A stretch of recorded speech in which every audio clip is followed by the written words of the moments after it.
5장.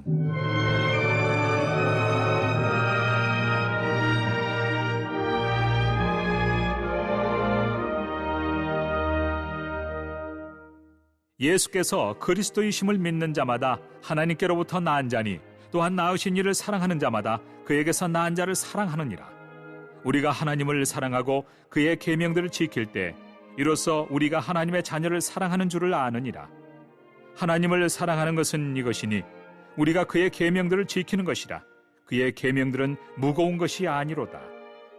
무릇 하나님께로부터 난 자마다 세상을 이기느니라. 세상을 이기는 승리는 이것이니 우리의 믿음이니라.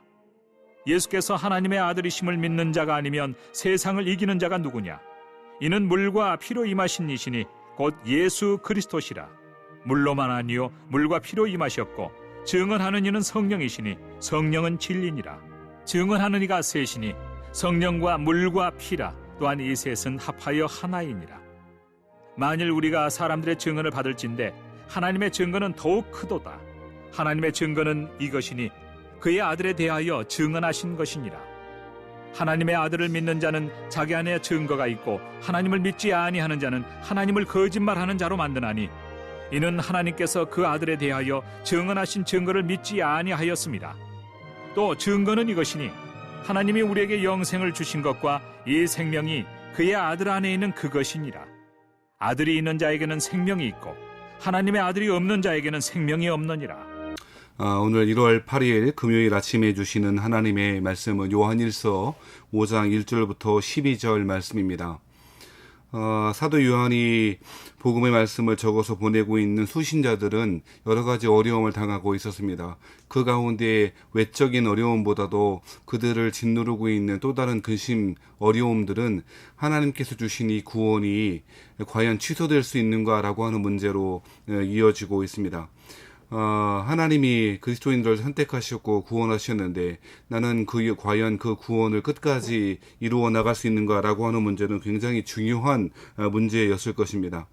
하나님이 구원하셨는데 그 구원은 계속될 것인가 아니면 취소될 수 있는가라고 하는 문제는 그들에게 너무너무 중요한 신앙의 근원적인 질문을 던지고 있었던 것입니다. 사랑하신 여러분, 하나님이 우리를 구원하셨습니다. 그것을 우리는 믿습니다. 그런데 우리가 얻은 그 구원은 과연 취소될 수 있는 것인가 라고 하는 질문을 해본다면 그럴 수도 없고 절대 그럴 일이 없다라고 하는 것이 오늘의 본문의 이야기인 것입니다. 오늘 5장 1절 말씀에 보면 이렇게 말하는데요.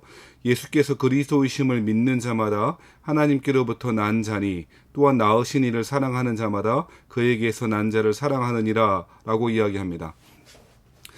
요한 서신에서 계속 강조하고 있는 것이 있습니다. 무엇이었습니까?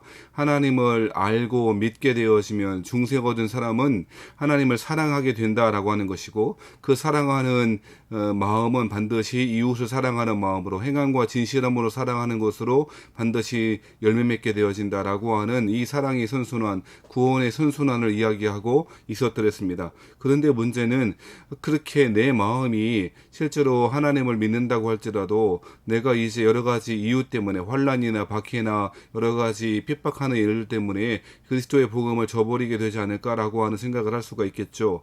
근데 오늘 본문의 말씀은 전혀 그럴 수 없다라고 이야기합니다. 왜 그렇습니까? 5장 1절 말씀에 보면 예수께서 그리스도이심을 믿는 자마다라고 하는 말이 나오는데요. 그 말은 모든 그 시제가 다 현재형으로 되어 있습니다. 현재 내가 그리스도를 믿는다면, 현재 내가 그리스도를 신앙한다면, 의존한다면, 릴라이온이라고 말씀드렸죠. 그 그리스도를 신뢰하고 있다면 그 믿음은 진실한 것이고 하나님은 그 믿음, 그 구원받은 백성의 구원을 빼앗아가거나 취소시키지 않는다라고 하는 것입니다. 그래서 2절과 3절에는 계속해서 이야기하고 있는데요. 그 구원의 확신을 가질 수 있는 근거에 대하여 우리가 하나님을 현재 사랑하고 두 번째로는 그의 계명을 지킬 때에 하나님의 자녀를 사랑하는 줄을 우리가 하나님의 자녀를 사랑하는 줄을 안다라고 이야기하고 있습니다. 첫 번째 현재 하나님을 사랑하는 것, 그리고 두 번째 그 하나님을 사랑하는 마음 때문에 계명을 지키는 것, 그것이 구원에 확신할 수 있는 근거가 된다라고 이야기하는 것이죠. 그러면서 3절 말씀에는 뭐라고 이야기합니까? 하나님을 사랑하는 것은 이것이니 우리가 그의 계명들을 지키는 것이라고 이야기하고 있습니다. 사랑하는 내적인 확신, 내적인 구원의 근거와 그 확신에 대한 그 근거는 외적으로 하나님의 계명들을 지키는 것으로 나타난다라고 설명하고 있는 것입니다. 그러면서 3절의 끝에 뭐라고 덧붙입니까? 그의 계명들은 무거운 것이 아니다라고 하는 것입니다. 의무와 짐처럼 느껴지는 것이 아니라는 것입니다. 사랑하신 여러분, 누군가를 사랑한다면, 우리의 자녀를 사랑하거나 내 남편이나 내 아내나 내 가족들을 사랑한다면 가족들을 위해서 희생하고 가족들을 위해서 일하는 것을 무거운 짐이라고 여겨지지는 않을 것입니다. 물론 힘든 일이고 어려운 일일 수는 있지만 그것이 나를 얽매이는 그 사슬과 같은 나의 자유를 방해하는 것으로 여기진 않지요. 그런 것처럼 하나님을 현재 믿고 하나님을 현재 사랑한다면 그 계명은 무거운 것으로 받아들일 것이 아니고 오히려 나의 자유를 하나님 주시는 그 축복을 향해 나아가는 길로 여기게 된다는 것입니다. 그것이 오늘 본문에서 강조하고 있는 바인 것입니다. 한 가지 더 강조하고 있는 것이 있는데요. 결국에는 종국에는 세상 가운데 승리하는 그리스도인이 될 것이다 라고 하는 것을 확신해야 된다고 이야기하고 있습니다. 그것이 4절 말씀입니다. 무릇 하나님께로부터 난 자마다 세상을 이기느니라 라고 이야기합니다.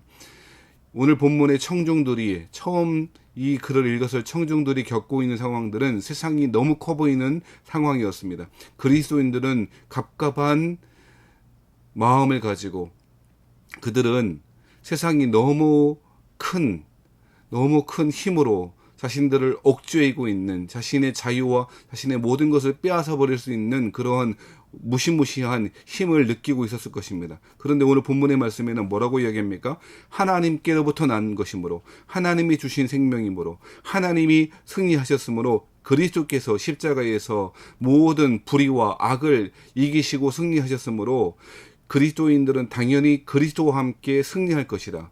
세상에서 반드시 승리할 것이다 라고 하는 것을 확신하라고 이야기하고 있는 것입니다.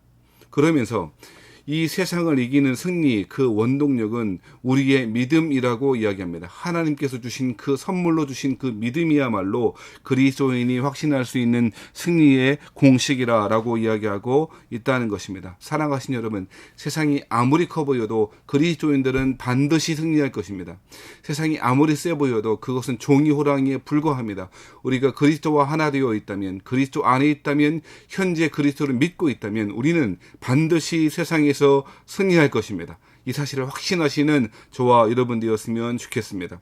부족하지요. 연약합니다. 우리의 믿음이 흔들릴 때도 있을 것입니다. 앞길이 보이지 않을 때도 있을 것입니다. 안개와 같이 흐릿할 것입니다. 하지만 세상을 이기신 그리스도께서 우리와 함께 우리 안에 성령을 통해서 와 계시고 사랑하는 마음을 부어주시고 성령을 주시고 그의 계명들을 지켜나감으로 말미암아 세상과는 다른 방식으로 반드시 승리할 것입니다. 그것이 우리가 확신해야 될 바로 사실들이라고 설명하고 있다는 것입니다.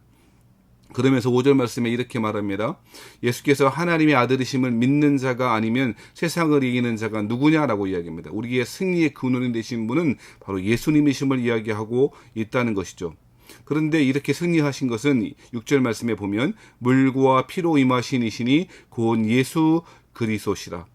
6절과 7절, 8절에서 이야기하는 물 혹은 피, 이것은 그리스도께서 흘려주신 십자가의 보혈과 세례 때에 받으신 그런 물을 가리키고 상징한다고 볼 수가 있는 것입니다. 그러면서 신자가 확신할 수 있는 그 이유, 증언하는 이가 셋이라고 이야기합니다. 7절 말씀에 보시면 증언하는 이가 셋이라고 말하는데 뭡니까? 8절에 보면 성령과 물과 피라고 이야기합니다. 유대인들은 소송할 때에 송사할 때에 두세 사람의 증인이 필요했습니다. 그런데 그 두세 사람의 증인의 증언으로 말미암아 재판을 확정하게 되어지는 것이죠. 그런데 신자가 얻은 구원에 대해서 확신할 수 있는 것이 세 가지다. 그런데 성령님이 증언하신답니다. 그리스도의 세례의 물과 우리를 위해서 죄 씻음을 위한 그 물, 그리고 십자가에 설리신 그 보혈의 피가 우리가 확신할 수 있는 우리의 구원을 증언해주는 것이라고 설명하고 있다는 것입니다.